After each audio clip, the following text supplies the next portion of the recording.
निवेशकों को पैसा लगाने का, बेहतरीन शेयर चुनने का, ये जानने की कोशिश करते हैं। हमारे साथ बाजार के जाने माने expert Kotak Mahindra mutual fund के एमडी और सीईओ नीलेश शाह कार्यक्रम में शामिल हो रहे हैं। नीलेश भाई, गुड मॉर्निंग, स्वागत है आपका सीएनबीसी आवाज पर। आप ऐसे वक्त हमारे साथ जुड़ रहे हैं जब वाकई में दर्शकों को सबसे ज्यादा जरूरत है डायरेक्शन की, क्योंकि अब ये सवाल उठने लगे हैं कि क्या बाजार वो तेजी के मार्केट से मंदी के मार्केट में तो नहीं शिफ्ट हो गया। 20% करेक्ट हो गया, उसके बाद अब गिरेगा तो ये कहेंगे कि तेजी पूरी खत्म हो गई, मंदी चालू हो गई। क्या कहेंगे आप, इस बाजार को कैसे देखते हैं इस वक्त? अनिल जी, मैं आज कुछ बातें कहना चाहता हूं जी। अगर एक कंपनी है जो ऑयल इंपोर्ट करती है और अब ऑयल प्राइसेस नीचे चले गए, और जब वो कंपनी ऑयल इंपोर्ट करती थी तो बोरोइंग करती थी, लोगों से पैसे लेके ऑयल खरीदती थी। अब ऑयल प्राइसेस चूंकि नीचे चले गए, कंपनी की ऑयल इंपोर्ट बिल तकरीबन 60 से 70% कम हो गई। अब उसे लोगों से पैसे बोरो करने की जरूरत नहीं है, खुद की सेविंग्स में से ही वो ऑयल खरीद रहा है। अब इस कंपनी को आप इस तरह से मारेंगे कि अरे ऑयल प्राइस नीचे हो गई, इस कंपनी का क्या होगा, या इस कंपनी को आप सराहेंगे, खरीदेंगे कि चलो लोअर ऑयल प्राइस की वजह से अब इस कंपनी को मुनाफा होगा। मैं जिस कंपनी की बात कर रहा हूं वो भारत देश है।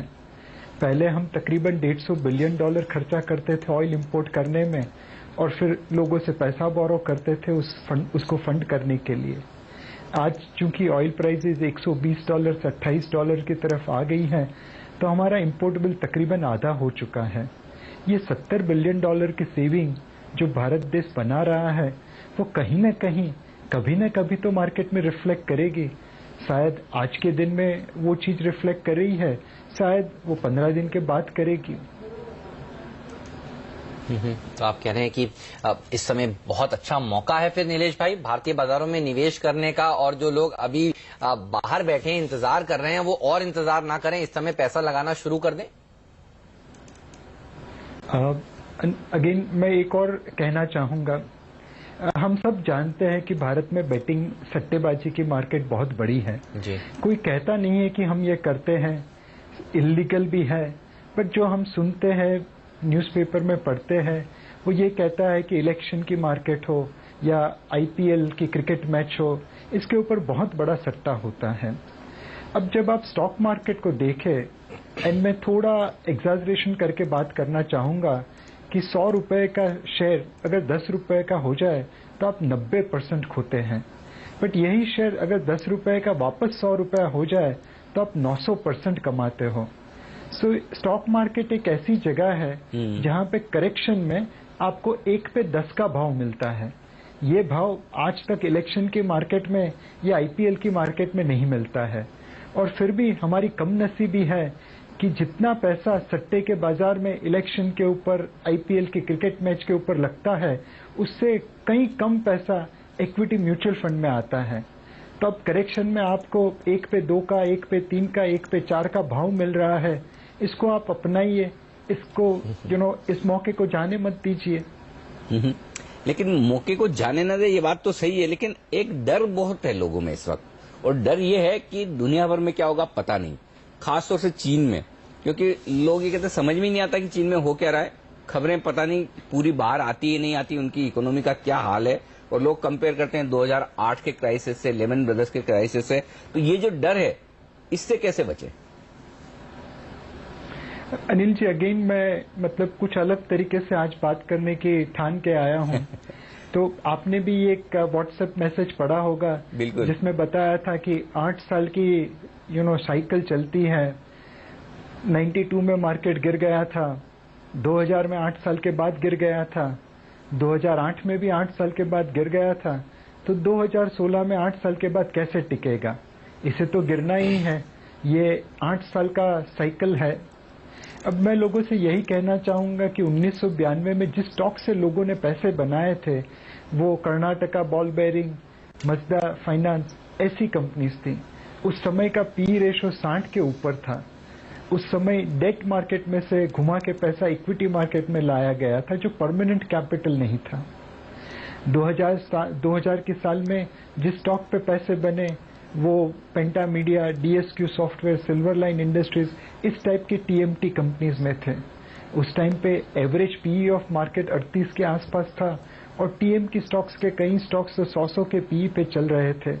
कंपनी अपना नाम बदल देती थी XYZ फाइनेंस से XYZ इन्फोटेक और शेयर डबल हो जाता था। तब वहां पे करेक्शन हुआ। 2008 में भी अगर हम देखें तो infrastructure sector, construction sector, real estate sector, ये सब स्टॉक में तेजी हुई थी और ब्रॉड मार्केट भी 35 के ऊपर चला गया था। आज 2016 में जब हम खड़े हैं तो जिस स्टॉक ने रिटर्न दिया है वो HDFC बैंक है, हिंदुस्तान लीवर है, मारुति सुजुकी है।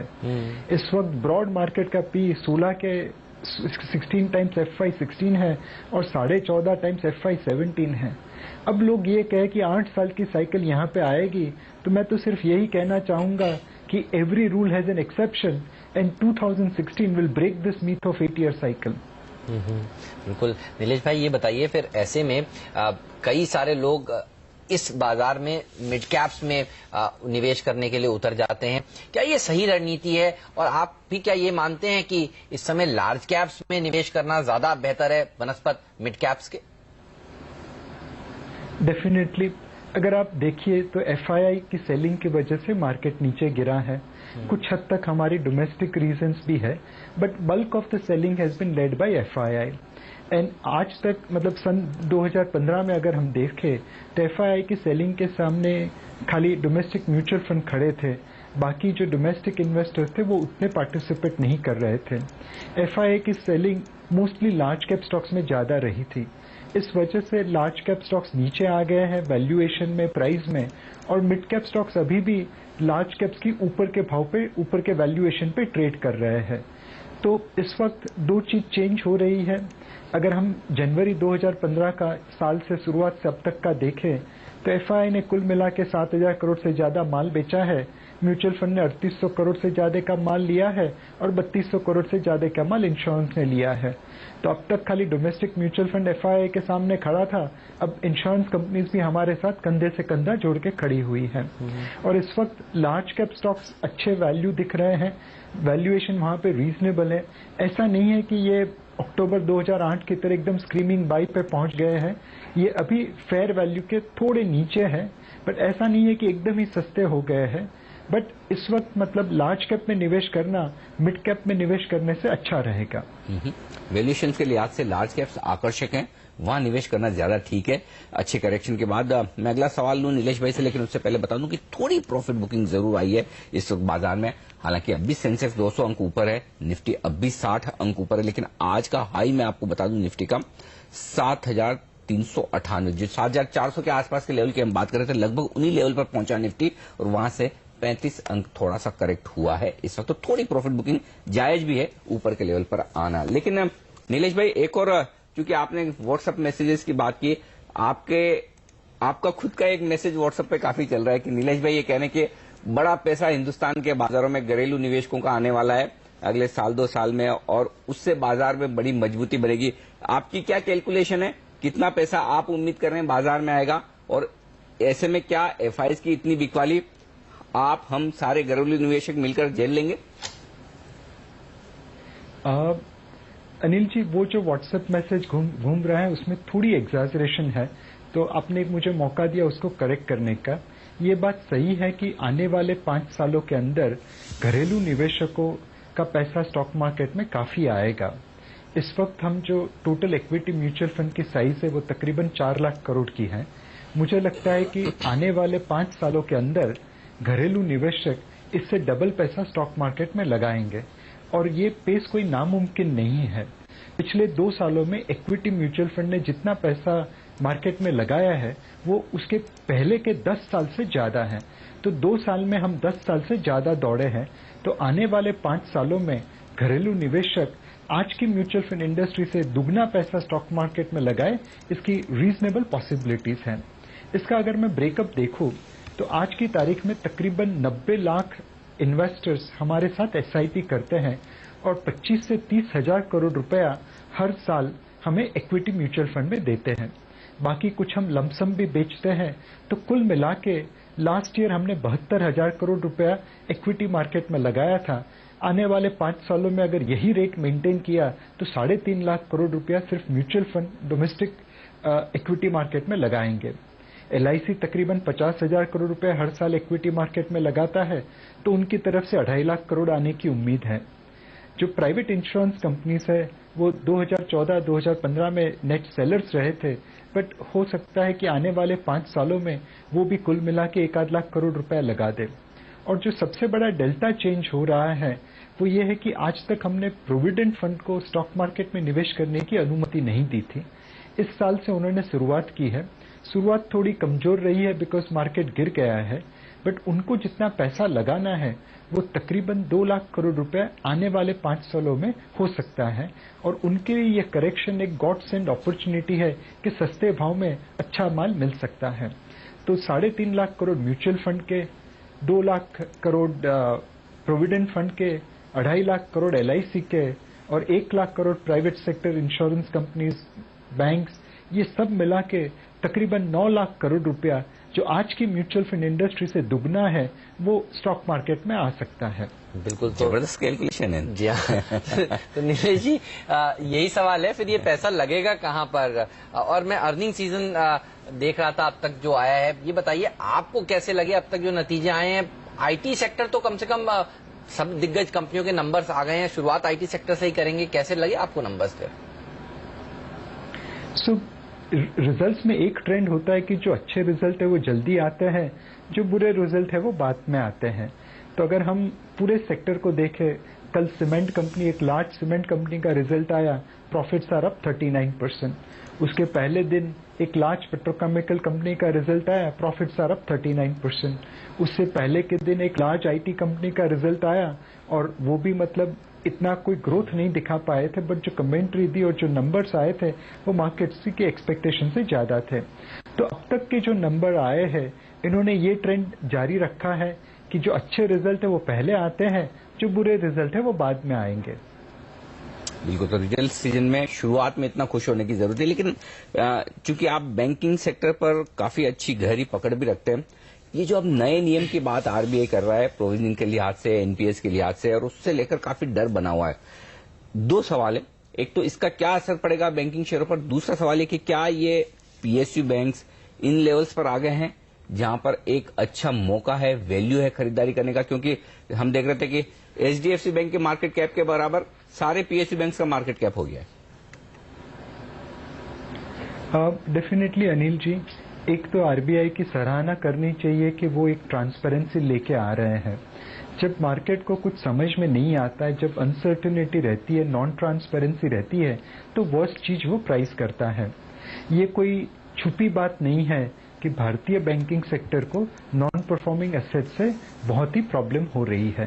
बट ये नॉन परफॉर्मिंग एसेट्स कितनी है, उसके सामने क्या सिक्योरिटी मिली है, उसके ऊपर कोई ट्रांसपेरेंसी नहीं है। तो लोगों ने जो PSU बैंकिंग स्टॉक है उनकी धुलाई कर दी है।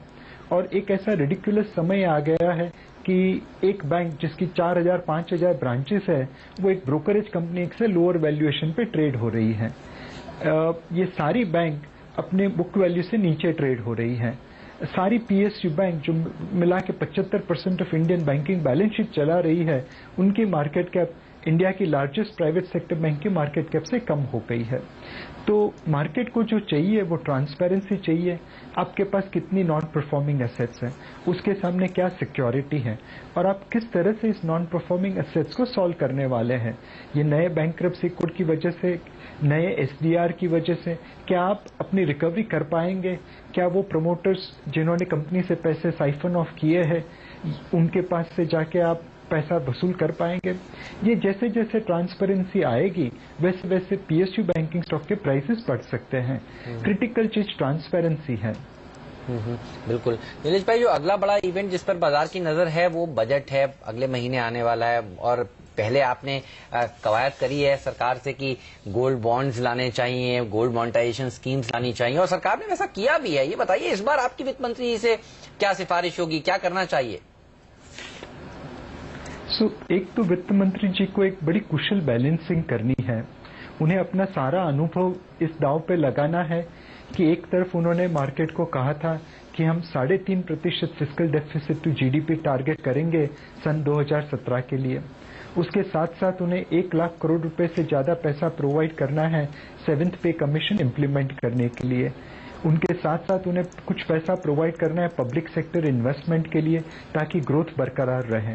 तो उन्हें बहुत कुशल तरीके से 2 कॉन्फ्लिक्टिंग ऑब्जेक्टिव्स को बैलेंस करना है, एक पैसा दे खर्चे के लिए, एक पैसा दे इन्वेस्टमेंट के लिए, और दूसरा पैसा रेज करे विदाउट डिस्टर्बिंग दिस 3.5% टारगेट। सो मेरी एक ही रिक्वेस्ट होगी फाइनेंस मिनिस्टर से कि आपके पास बहुत सारे रिसोर्सेज है, कई कंपनीज में इन्वेस्टमेंट है, कहीं लैंड है, कहीं टेलीकॉम स्पेक्ट्रम है, कहीं कोल माइंस है। आप उसको मोनेटाइज करने की कोशिश करें rather than increasing tax burden on common man. तो अगर आप अपने असेट्स को मोनेटाइज करके ये 1 लाख करोड़ जो 7th पे कमीशन के लिए देना है या इन्वेस्टमेंट के लिए देना है, अगर आप असेट मोनेटाइज करके उसको फंड कर पाए तो मेरे हिसाब से इस बजट को लोग बहुत सराहेंगे। बिल्कुल, तो ये बजट से उम्मीद है। लेकिन नीलेश भाई, चूंकि आपकी राय बाजार में अच्छे शेयरों को चुनने की है, मैं जानना ये चाहता हूं कि किस तरह के सेक्टर्स का चयन किया जाए इस वक्त। क्या ऐसे सेक्टर्स जो हमारी घरेलू अर्थव्यवस्था पर आधारित हैं उनमें पैसा लगाना ज्यादा ठीक रहेगा, या फिर आप कुछ और स्टोरीज और थीम्स देख रहे हैं इस वक्त निवेश के लिए? इस वक्त लार्ज कैप पूरा का पूरा मतलब मोटा सारे लार्ज कैप स्टॉक्स काफी रीजनेबल प्राइस पे मिल रहे हैं। अगेन मेरी कैवियट यही है, ये एकदम सस्ते दाम पे नहीं मिल रहे हैं बट रीजनेबल दाम पे मिल रहे हैं।